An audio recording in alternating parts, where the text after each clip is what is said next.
Chapter 1. Not a story about giants. 6 fingers on each hand, 6 toes on each foot, 24 digits in all. That is the detail most people never reach, because they stop at the word giant and assume they already know the story. They don't. Because the ancient sources, Genesis, Numbers, Enoch, the giant traditions that survived the flood and kept multiplying across centuries, they don't describe large men. They describe something the human mind was never designed to process comfortably. A body built wrong from the start. A shape that still looked enough like ours to be recognizable, but not enough like ours to be safe. And the deeper you go into the actual texts, the worse it gets. Chapter 2. The breach that started everything. Genesis 6 doesn't ease you in. It gives you a collision. The sons of God, the daughters of men, and then the offspring, the Nephilim. That opening already tells you something crucial. The horror is not about size. It is about a violation. Something crossed into the human bloodline that was never meant to cross. And the moment that crossing happened, the body itself became the evidence. Not a symbol, not a metaphor. A symptom. A symptom of mixture. A symptom of overreach. A symptom of flesh carrying something flesh was never built to carry. The face was still recognizable. The hands still had fingers. The eyes still looked back at you. But somewhere behind those eyes, in the proportions of the frame, in the way the world had to rearrange itself around them, something was profoundly wrong. And the people who encountered them knew it immediately. Not from a description, from a feeling. Chapter 3. What the Spies Saw. In Numbers 13, something happened at the border of Canaan that the text preserved with unusual care. 12 men were sent in. 12 men came back. And when they tried to explain what they had seen, they reached for the only language that could carry the weight of it. We saw the Nephilim, the sons of Anakim, and beside them we were like grasshoppers. Pause on that. These were not frightened civilians. These were hardened men. Men who had survived Egypt, the wilderness, years of brutal terrain and open desert. And what they encountered in Canaan broke their frame of reference completely. Scale collapse, that is what the text is describing. A human being standing in front of something that was still human. Still face, still eyes, still recognizable in its basic shape, but whose presence made a trained, experienced soldier feel biologically outclassed. Not scared, outclassed. As if the Nephilim didn't just threaten them physically. They threatened the very category of what a human body was supposed to be. And when the spies returned and reported what they had seen, no one believed them. Chapter 4. The Scale that Consumed the World. Then First Enoch reaches into the tradition and opens it wider than Genesis dared to go. In Enoch, the Nephilim are not merely large. They are excessive in every direction. They consumed everything the world around them could produce. Every animal, every harvest, every resource the land could yield. And when the natural world ran out, they turned on each other. And when that wasn't enough, they turned towards something the text refuses to name directly. Enoch doesn't give you a measurement chart. It gives you something worse. It gives you beings so enlarged that the world around them begins to fail under the pressure of their existence. Too much body for the land. Too much appetite for any natural order to survive. Too much force pressing against a reality that was never designed to hold them. Not noble. Not heroic in any sense the word was meant to carry. Overgrown in every direction. Spiritually broken from the first moment the bloodline began. Chapter 5. The Day the Waters Came. When Noah finished the ark, the ancient texts record something no standard retelling ever includes. The Nephilim came. Accounts preserved in Enochian and Second Temple literature describe the giants surrounding the structure in the final hours before the flood broke. They had watched it being built. They had mocked it. And now, as water split the earth beneath their feet and fell from a sky that had never opened like that before, they understood, and they moved against the ark, pressing against walls of a structure built by a single family, demanding entry into a door that had already been sealed.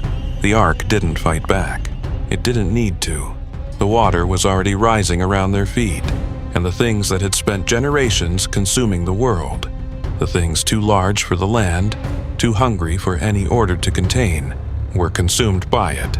But the text refuses to close the story there. It adds 4 words, and also afterward. 4 words, that is all it takes. Chapter 6, They Survived. With those 4 words, the Nephilim stop being a pre-flood problem. They become a pattern, a contamination the flood could wound but not finish, because after the waters fell, the names started appearing again. The Anakim, the Rephaim, the Emim, different territories, different centuries, different names, but Deuteronomy links them together deliberately.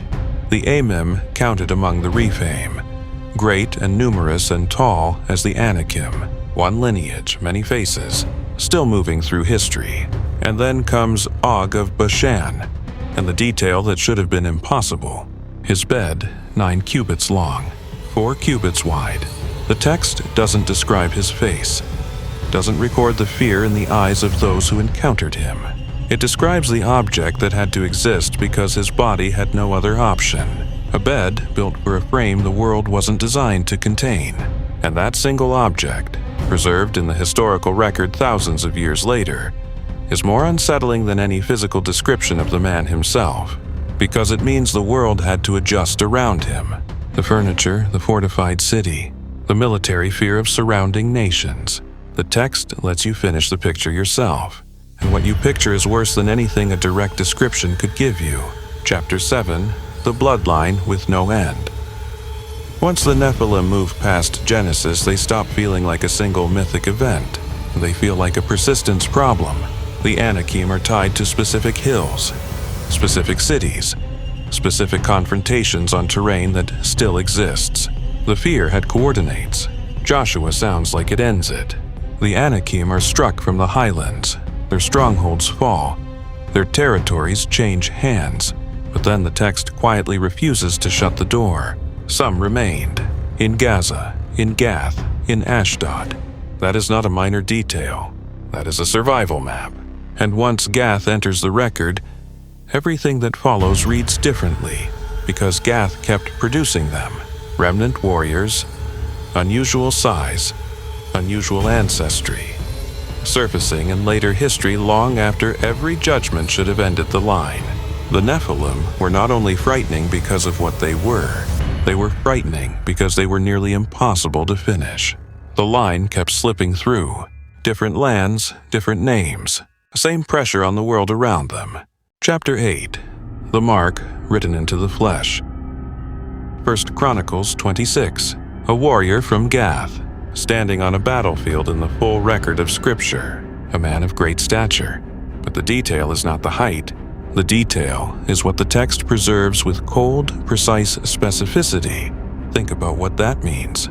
We are not talking about a tall man. We are talking about a body that was structurally different, built to a different specification than ordinary humanity, as if the genetic memory of that original breach, the crossing in Genesis 6 that was never supposed to happen, was still being written onto the flesh of every generation that followed. The violation left a mark, not in myth, in bone, in the count of fingers on a hand that still exists in the record, for anyone who reaches it to find. And that warrior in Gath was not alone. The text names others, a line that floods and campaigns and judgment had repeatedly targeted and failed to completely remove. The corruption was heritable. The crossing had not ended. It had only changed faces. Chapter 9, what they actually looked like. So after all of it, after Genesis and Numbers and Enoch and the giant traditions that survived the flood and kept returning under new names across different centuries, what did the Nephilim actually look like? The texts give you a single consistent answer. Not a monster you can categorize, not a creature you can file under ancient mythology and forget. A human shape pushed so far past its limit that the human mind struggles to hold the image steady. Eyes that looked like ours, a face still recognizable, on a frame that made recognition feel like the worst part, carrying in the structure of its body, in the count of its fingers, in the scale of its appetite, in the way the world had to physically reshape around it, the evidence of a crossing that was never permitted, The scale was a symptom. The appetite was a symptom. The 24 digits were a symptom, all pointing to the same source. Something entered the human bloodline in Genesis 6 that was not supposed to be there, and for generation after generation, across thousands of years and dozens of different names, the body kept trying to show you, not in whispers. In the furniture built for a frame the world wasn't designed to hold.